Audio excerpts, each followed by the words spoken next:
Dome Sports Talk worldwide with some news from the world of boxing. So y'all know what time it is. You ain't in a rush to get concussed. Now, let's go on and talk a little middleweights. You know what I mean? We're gonna talk a little Gennady Golovkin, Canelo Alvarez, right?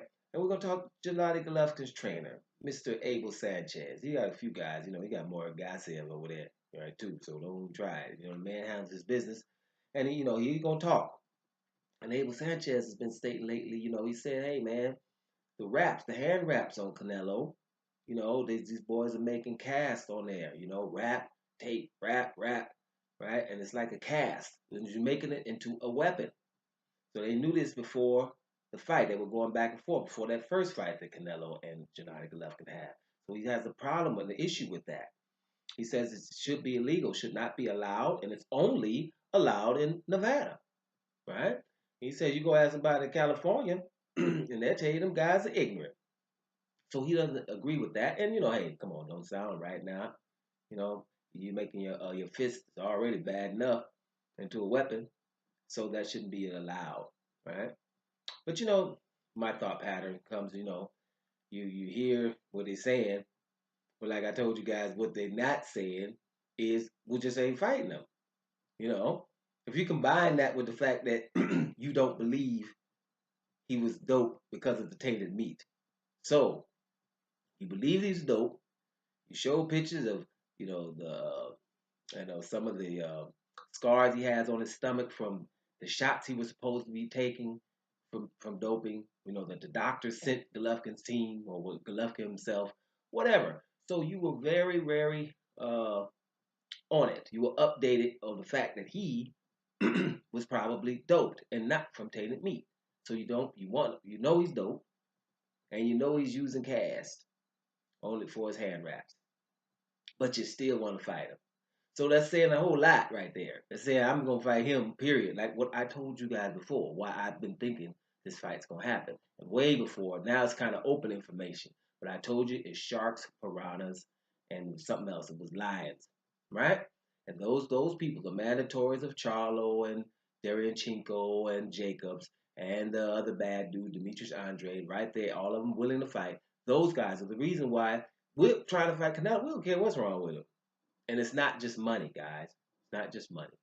Of course, it's more money. It's lucrative, which I told you it should not be lucrative again. Canelo should come off that suspension and fight someone of substance first before we can call a fight with him lucrative. Because let's be real, I'm going to say it again.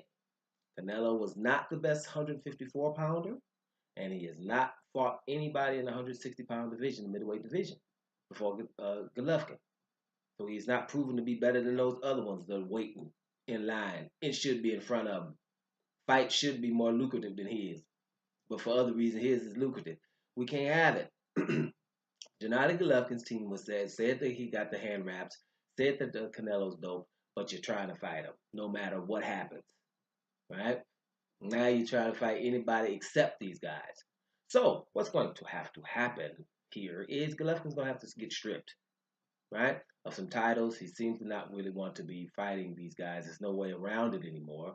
We hear that he's going to fight Murata, the guy I told you I think is pretty good from Japan, but he's the WBA regular middleweight champion. We told you what regular means. That means he's not one of the top 3 or 4 dudes, but he's right there because the mandatory would be the baddest dude behind the champion, and the champion is Gennady Golovkin. The mandatory is Daniel Jacobs. Now the WBA regular title is Murata. I think Murata got about 12, 13 fights. His biggest fight was the guy in Dom. He got robbed, and then the next time he knocked him out in round 7. That's his biggest claim to fame. But he is an Olympic gold medalist from Japan, and he's rocking Japan. So we give him that. But right now, we don't got time for that. Right? Gennady Golovkin. If there's no Canelo fight, we ain't talking about no. You had Monterosian. And here's another thing. I told y'all, man, people like bullfight, didn't I? True, Golovkin fight against Matarosian did about 1.3 million people watched it, right? Or 1.4. More than Deontay Wilder versus Louis the Real King Kong Ortiz. The heavyweight champion fighting someone who's the baddest dude out there in the heavyweight division, if the name ain't Anthony Joshua, right? That fight got looked at less than Gennady Golovkin versus Ronald Monterosa. So that's bullfighting for you. I told you, people, man, they better legalize bullfighting. Might as well watch bullfighting then. If you're gonna just watch massacres and fights, it's well, no, I couldn't fight any of those fighters on short notice, right? So you're talking about a guy, Gennady Golovkin, training for Canelo Alvarez. I've said this before, but bear with me, guys. Training for Canelo Alvarez, having a training camp, but he can't fight anybody on short notice that's relevant. Darren Chinko, Jacobs, and the likes, right? But these guys will have to find out they're on short notice because they weren't training for Gennady Golovkin. They were willing to do that. Golovkin was at least in a training camp for a hard fight. So they were willing and he wasn't. So at this point, guys, there's no, we hating Gennady Golovkin for some reason or whatever, because it's the same thing. I've got an issue with Anthony Joshua and his team right now. These things that are going on are people just basically judging your behavior. It's no reason. There's nothing going back. We won't have any earthling problems of disliking somebody because of where they're from or what they look like. This is just, we're judging behavior, right? And that behavior is not the behavior of a number one pound for pound or top 10 pound for pound. There's too many people to fight. We got to stop looking past them and allowing him to fight anybody. And then everybody watches it anyway, right? For some reason. Well, we know the reason anyway, but we don't want to see him in blowouts. 36 is not too old, right? You got what was Floyd? Was it 37, 38 fighting your boy Andre Berto, two-time world champion? People got outraged. So that I still remember that. That irked me. It's like this is his last fight. He can't fight a two-time world champion, same size at least. Sean Porter fought him after him in an eliminator match. Eliminator, right? An eliminator. Sean Porter after Mayweather. Sean Porter supposed to be one of the baddest ones now. One of the people that people believe, well, Mayweather should have fought Sean Porter. Should have fought Keith Thurman. All them dudes that didn't even barely fought each other. Right? Andre Berto. We got outraged. And he wasn't even a little bit of outrage by a little bit of dude, Linus Monterosa, and everybody wanted to fight you. That's why people are trying to act like they're not paying attention. That's why these videos right here will keep coming for sure. So you can make sure that you stay focused. Make sure you stay focused. The next fight from Gennady Golovkin, if it's not Canelo Alvarez, has to be someone formidable, or they need to at least validate the other guys by taking the titles for Golovkin and let him do what he want to do, right? And let the other guys fight for titles. So maybe they can bring something to the table. Because right now you keep taking the table away. They at the table with something and the table keeps getting taken away. The dude that got the titles are going to have to defend them against formidable opponents now. The mandatories that he used to love to fight. Now we have great mandatories everywhere you look.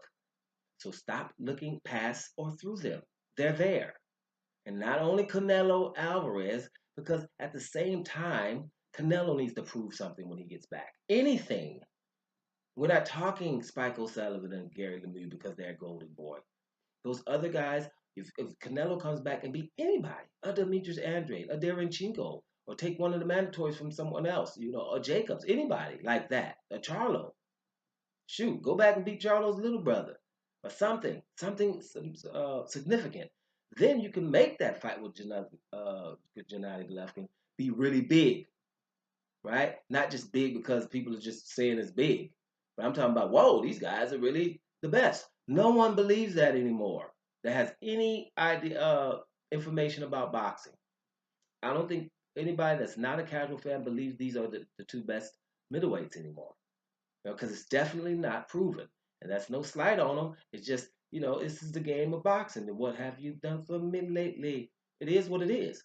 And lately, we haven't seen anything. We're just seeing people becoming anointed of being the face of boxing. It's not even the best in either division. Fought at his own weight class. And another guy who's knocking people out. But let's be real, they've been predominantly smaller than him. Right? So, and then when it was one his size, I can remember the Dan Jacobs fight. It was his size, and then he rehydrated, and it was always talking about in the fight. You know, he's Janali Golovkin is must see TV. That's why I say that. I'm gonna watch him. I just wasn't watching that last fight because I didn't like how it developed. But he's must see TV. So let's see him in some good fights before he gets up out of here. And the people that are waiting deserve an opportunity. That's what number one means. So let's get started. Dome Sports Talk, worldwide. And I'm about to here, y'all.